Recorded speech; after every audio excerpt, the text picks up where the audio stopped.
ప్రేమగల తండ్రి, మహోన్నతుడైన దేవ, భూమి ఆకాశములకు సృష్టికర్తవైన యేసుప్రభు, ఈ యొక్క ఉదయకాల సమయంలో మా ప్రభు రక్షకుడు మీ ప్రియకుమారుడైన యేసుప్రభు వారి పరిశుద్ధమైన మహోన్నతమైన నామంలో నాయన మరి రాత్రంతా కాపాడి భద్రపరిచి మా ఆయుష్ని మధ్యనాలు పొడిగించి మాకు ఇచ్చినటువంటి ఈ నూతన దినాన్ని బట్టి, నూతన ఆయుష్ని బట్టి మిమ్మల్ని స్తుతించి ఆరాధిస్తున్నాం, పూజిస్తున్నాం.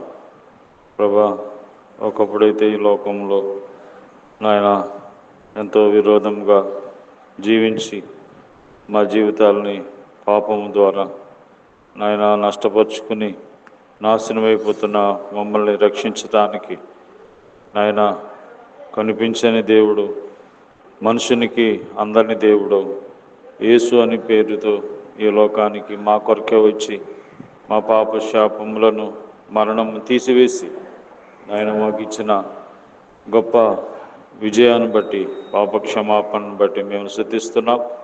మరి ఉదయకాలంలో మాకు కావలసిన మీ మాటలు మీరే మాకు ప్రసాదించండి. మీ మాటల ద్వారా మా జీవితాలు బాగు చేసే దేవుడు, రక్షించే దేవుడు జ్ఞాపం చేసుకోండి. ఎవరి సమస్యలు, ఇబ్బందులు, కష్టములు, బాధల్లో ఉన్నారు వారి వారి అవసరతను బట్టి మీరే సహాయం చేయమని యేసు ప్రభు నామములో ప్రార్థిస్తున్నాం తండ్రి, ఆమేన్. ప్రేమామృతధారలు చిందిన మన యేసుకు సమమెవరు? ప్రేమామృతధారలు చిందిన మన యేసుకు సమమెవరు? ప్రేమయే తానై నిలచి ప్రేమోక్తులనే పల్కి ప్రేమతో ప్రాణము బెట్టి, ప్రేమతో ప్రాణము బెట్టి ప్రేమ నగరికి చనియే, ప్రేమ నగరికి చనియే. ప్రేమామృతధారలు చిందిన మన యేసుకు సమమెవరు? ఎంత ఘోర పాపాత్ములనైనా ప్రేమించునురారా, ఎంత ఘోర పాపాత్ములనైనా ప్రేమించునురారా. పాప భారముతో రారా, పాదములపై పడరా. పాపుల రక్షకుడేసు, పాపుల రక్షకుడేసు తప్పక నిన్ను రక్షించు, తప్పక నిన్ను రక్షించు. ప్రేమామృతధారలు చిందిన మన యేసుకు సమమెవరు? ఇంత గొప్ప రక్షణను నిర్లక్ష్యము చేసేదవేళ, ఇంత గొప్ప రక్షణను నిర్లక్ష్యము చేసేదవేళ. రక్షణ దినమిది ఏరా, తక్షణమే కనుగొనరా. ఇది ఏ దేవుని వరము, ఇది ఏ దేవుని వరము. ముదమారగ చేకొనుము, ముదమారగ చేకొనుము. ప్రేమామృతధారలు చిందిన మన యేసుకు సమమెవరు? దేవుని యొక్క పరిశుద్ధ గ్రంథమైన బైబిల్ నుండి ఈ దినము దేవుడు మన కొరకై సిద్ధపరిచిన వాక్య భాగము కీర్తనలు 37వ అధ్యాయం. కీర్తనలు 37వ అధ్యాయము 34వ వచనం. యెహోవా కొరకు కనిపెట్టుకొని ఉండుము, ఆయన మార్గమును అనుసరించుము. భూమిని స్వతంత్రించుకున్నట్లు ఆయన నిన్ను హెచ్చించును. భక్తిహీనులు నిర్మూలము కాగా నీవు చూచెదవు. భూమిని స్వతంత్రించుకున్నట్లు ఆయన నిన్ను హెచ్చించును. హెచ్చించే దేవుడు. మనలను దేవుడు హెచ్చించేవాడు. ఒకరిని తగ్గించుట, ఒకరిని హెచ్చించుట ఆయన చేతిలో ఉంది. కాబట్టి దేవుడు తన ప్రజలైనటువంటి వారిని మరి ఈ భూమి మీద హెచ్చించేవాడుగా ఉన్నాడు. మనము హెచ్చించబడాలి అంటే దేవుని చేత ఆదికాండము 39వ అధ్యాయము 3వ వచనములో యెహోవా అతనికి తోడయుండెననియు అతడు చేసినదంతయు అతని చేతిలో యెహోవా సఫలం చేసిననియు అతని యజమానుడు చూచినప్పుడు. యోసేపు అనేటువంటి యవనస్తుడు పోతీఫరు ఇంట్లో పని కలిగిన వాడిగా ఉన్నాడు. అతను చేసిన పనిని దేవుడు సఫలం చేశాడు. ఎప్పుడైతే అతని పనిని దేవుడు సఫలం చేశాడో అతనిని హెచ్చించాడు.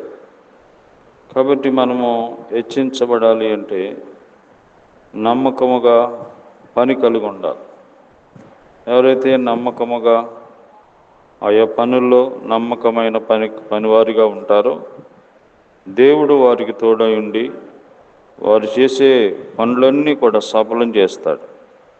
ఆ విధంగా వారిని దేవుడు హెచ్చించేవాడుగా ఉన్నాడు. కాబట్టి నమ్మకమైన పనివారిని దేవుడు హెచ్చిస్తాడు. రెండవదిగా హెబ్రీ రాసిన పత్రిక 1వ అధ్యాయము, హెబ్రీ 1వ అధ్యాయం 9వ వచనం. నీవు నీతిని ప్రేమించితివి, దుర్నీతిని ద్వేషించితివి. అందుచేత దేవుడు నీ తోటి వారి కంటే నిన్ను హెచ్చించినట్లుగా ఆనంద తైలముతో అభిషేకించాను. మనము పరిశుద్ధులుగా ఉండాలి. నీవు నీతిని ప్రేమించితివి, దుర్నీతిని ద్వేషించితివి. దేవుడు పాపని ప్రేమించి పాపాన్ని ద్వేషిస్తాడు. కాబట్టి ఎవరైతే పరిశుద్ధతను కలిగి ఉంటారో వారిని దేవుడు హెచ్చిస్తాడు. కాబట్టి పాపము ద్వారా మనిషి క్షీణించిపోతాడు. పాపము మనిషిని, అవినీతి మనిషిని క్షీణింపచేస్తుంది, నశింపచేస్తుంది. కాబట్టి ఎవరైతే పరిశుద్ధముగా నీతిని ప్రేమిస్తారో, దేవుడు పరిశుద్ధుడు గనుక ఆ పరిశుద్ధతలో ఉన్న వారిని దేవుడు హెచ్చించేవాడుగా ఉన్నాడు. కాబట్టి మనము హెచ్చించబడాలంటే మొదటిగా పనివారిగా, మంచి పనివారిగా ఉండాలి. రెండవదిగా పరిశుద్ధులుగా ఉండాలి. మూడవదిగా మనం చూస్తే మనము హెచ్చించబడాలి అంటే అపొస్తలుల కార్యములు 13వ అధ్యాయము 17వ వచనం. ఇశ్రాయేలు వారులారా, దేవునికి భయపడు వారులారా వినుడి. ఇశ్రాయేలును ఈ ప్రజల దేవుడు మన పితరులను ఏర్పరచుకొని వారు ఐగుప్తు దేశమందు పరదేశులై ఉన్నప్పుడు ఆ ప్రజలను హెచ్చించి తన భుజబలము చేత వారిని అక్కడి నుండి తీసుకుని వచ్చి. మూడవదిగా మనం ఇక్కడ పరదేశులమై ఉన్నామనే సంగతి గుర్తుపెట్టుకోవాలి. ఇశ్రాయేలు ప్రజలైన వారు ఐగుప్తు అనే దేశములో పరదేశులై ఉన్నప్పుడు, అంటే ఆ దేశం వాళ్ళది కాదు. దేవుడు ఏం చేసినాడంటే వారిని హెచ్చించినాడు. హెచ్చించి తన భుజబలం చేత వారు అక్కడి నుండి బానిస దేశం నుంచి తీసుకొచ్చాడు. అలాగే ఈ లోకం మనకి పరదేశి లాంటిది. ఈ లోకంలో మనం కొంతకాలమే ఉంటాం. కాబట్టి ఈ లోకం తర్వాత మనం పరలోకం, దేవుడు ఉండే స్థలానికి వెళ్ళాలి. ఆ స్థలానికి వెళ్ళాలంటే మనకి మార్గము యేసు ప్రభువే ఉన్నారు. కాబట్టి ఈ లోకము నికరం అనుకోవద్దు, ఈ దేశము నికరం కాదు. మనం ఈ లోకములో పరదేశులమై ఉన్నాం. ఈ దేశము, ఈ లోకము, ఈ ప్రాంతము మంది కాదు. కొద్ది కాలం ఉంటాం, ఎంతకాలం ఉంటామో కూడా గ్యారంటీ తెలియదు. కాబట్టి మనం యుగాలు ఉండేది పరలోక రాజ్యం. ఆ రాజ్యం మనం ప్రవేశించాలంటే ఈ దేశంలో ఉండగానే మనం సిద్ధపడాలి. చాలామంది ఇదే నికరం అనుకుంటున్నారు. ఈ లోకంలో నువ్వు నికరం కాదు, ఏ మనిషి నికరం కాదు. కాబట్టి మన పితరుల దగ్గర నుంచి చూస్తూ ఉన్నాం, తరం వెంబడి తరం గతించిపోతుంది. కాబట్టి నువ్వు కూడా ఈ లోకాన్ని విడిచిపెట్టాలి. విడిచిపెట్టే ముందు పరిశుద్ధుడైన దేవుని యేసు ప్రభువుని నమ్ముకొని నీ పాపాలన్నీ ఆయన రక్తంలో పరిహారం చేసుకుని మరి నమ్మి బాప్తిసం తీసుకుంటే నువ్వు రక్షించబడతావు. ఈ మాటలు వాస్తవమైనవి. కాబట్టి దేవుడు మనల్ని హెచ్చించాలంటే మంచి పనివానిగా ఉండాలి, పరిశుద్ధులుగా ఉండాలి, పరదేశులుగా జీవించాలి. ఇది లోకం స్టాండర్డ్ అనుకోవద్దు. కాబట్టి ఆలోచన చేసుకోండి. దేవుడు మంచి సమయం ఇచ్చాడు మనకి. ఈ సమయంలో ప్రభువుని యేసునందు విశ్వాసం ఉంచండి. అప్పుడు మీరు రక్షించబడతారు. ప్రేమగల ప్రభువా, ఈ లోకంలో మేము మంచి పనివానిగా, పరిశుద్ధులుగా, పరదేశులుగా జీవించినట్లయితే ఆయన మరి మేము ఒక రోజున హెచ్చించబడబోతున్నాం. ఈ లోకంలో కానీ, ఈ లోకంలోనే కాదు, పరలోకంలో కూడా మమ్మల్ని ఉన్నతమైన స్థానంలో ఉంచబోతున్నారు. జ్ఞాపకం చేసుకోండి. మా దేశం రక్షణ కొరకు, గ్రామం కొరకు, అధికారుల కొరకు ప్రార్థన చేస్తున్నాం. అలాగే వర్షాలకి, వరదలకి విజయవాడ, ఖమ్మం ఆయా ప్రాంతాల్లో నీటిలో మునిగి ఎంతోమంది బాధపడుతున్నారు. వారందరినీ కనుకరించండి, వారికి సహాయం చేయండి.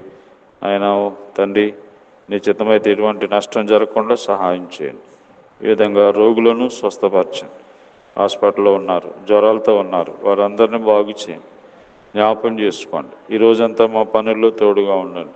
కీడు అపాయముల నుండి తప్పించండి. జ్ఞాపకం చేసుకోమని చదువుకున్న వారిని జ్ఞాపకం చేసుకోండి. మరి వారి చదువులో తోడుగా ఉండండి. గర్భిణీ స్త్రీలు చనిపెడతలు దీవించండి. యేసు నామములో ప్రార్థిస్తున్నాం తండ్రి, ఆమేన్. తండ్రి అయిన దేవుని ప్రేమ, ప్రభువైన యేసుక్రీస్తు వారి కృప, పరిశుద్ధాత్మ సహవాసం ఈ రోజంతా మనకి తోడైండి కాపాడునుగాక. ఆమేన్.